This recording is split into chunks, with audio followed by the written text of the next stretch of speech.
Bonjour les amis, Serge en direct de l'atelier de Serge. Je viens vous parler du CDA. Donc le CDA, c'est le choix des armes.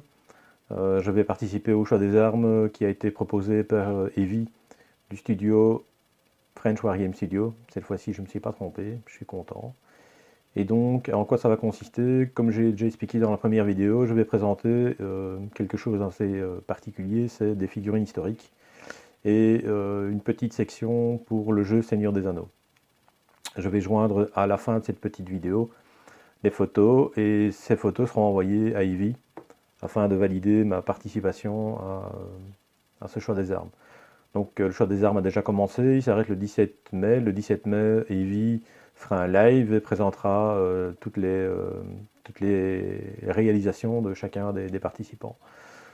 Comme dit dans la précédente vidéo, il y a beaucoup de youtubeurs, enfin beaucoup, on va dire la majorité des youtubeurs francophones Wargame seront là. Donc par rapport à moi, c'est assez comique. Toute petite chaîne de rien du tout. Donc voilà, qu'est-ce qui a changé par rapport à la première vidéo? C'est que j'ai cherché à trouver le moyen de pouvoir, disons, attirer l'œil des gens qui connaissent rien en historique. Donc du coup, excite le principe d'une bataille. Excite le principe d'une bataille. Donc il n'y aura pas, comme j'avais d'abord imaginé, parce que c'est parlant, mais c'est parlant pour les gens qui s'y connaissent en historique, c'est pas vraiment parlant pour des gens qui n'y connaissent rien, ou qui ne savent rien. Donc qu'est-ce qui va se passer? C'est que je vais effectivement faire un petit régiment, vous verrez deux petits régiments, deux petites escouades, vous verrez les photos en fin de vidéo. Donc il y aura une petite escouade d'une douzaine de figurines d'infanterie russe en tenue d'été. Il y aura 12 figurines de chasseurs de la garde impériale en repos. Pourquoi ceux-là? C'est que je trouve ces figurines très intéressantes. Par leur manque de dynamisme, je peux dire ça comme ça, mais visuellement ça peut être intéressant. Ensuite, le fameux pont, le fameux pont de Normandie-Wab, que je vais enfin mettre à l'honneur. Et qu'est-ce qu'il y a encore? Donc il y aura l'empereur et le mamelouk. Il y aura un général d'armée dont j'ai oublié le nom. Je mettrai en descriptif. Il y aura aussi diverses scénettes, parce que je me suis rendu compte que ce sera bien plus parlant pour des gens qui n'y connaissent rien et qui ne sont pas du tout intéressés par l'historique, d'avoir une première approche avec une série de scénettes. Donc j'avais d'abord pensé faire une scénette parce que j'ai une forge du Premier Empire. Ça parlera à personne, ce serait très joli, ou alors un train d'artillerie, mais ça c'est vraiment pour les passionnés, quoi. Donc l'idée c'est, je vais plutôt faire des petites scénettes avec par exemple un groupe de commandement de hauts de généraux français autour d'une table. Donc le blister il est représenté, ce sera le dernier blister de la série. Bonaparte naturellement, ce sera une mini scénette. Il y aura une scénette également de Vercingétorix rendant les armes face à César. Il y aura une petite scénette qui est une scénette d'une vie quotidienne de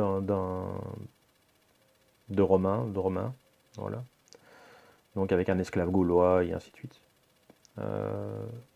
Et alors, je l'ai dit ou je l'ai pas dit, je ne sais plus, en tout cas, désolé si je me répète, une petite section de figurines Seigneur des Anneaux, parce que sur le groupe PMG, il y a donc Passion Modeling and Gaming. Il y a pas mal de gens qui aiment bien le Seigneur des Anneaux, et puis voilà, ça fera un petit parallèle. Figurines gravées par les Perry. À peu près tout ce que je vais vous présenter sont des figurines qui sont gravées par les Perry, donc ça fait le lien entre la fantasy et l'historique.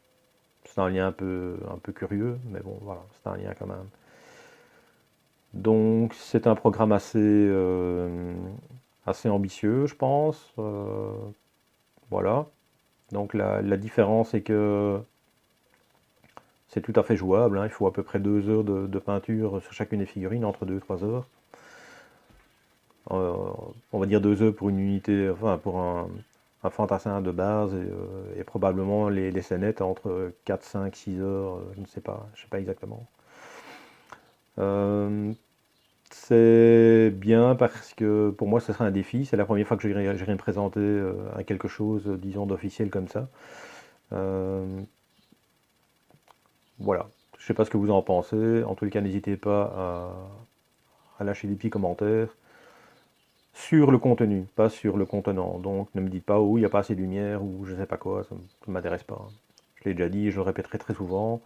Ce n'est pas une excuse, mais c'est comme ça. Donc je préviens les gens qui regardent les vidéos. Je ne suis pas vidéaste, je ne le serai jamais. Je suis wargamer, passionné par le jeu et les figurines et l'histoire, et surtout le partage de cette passion.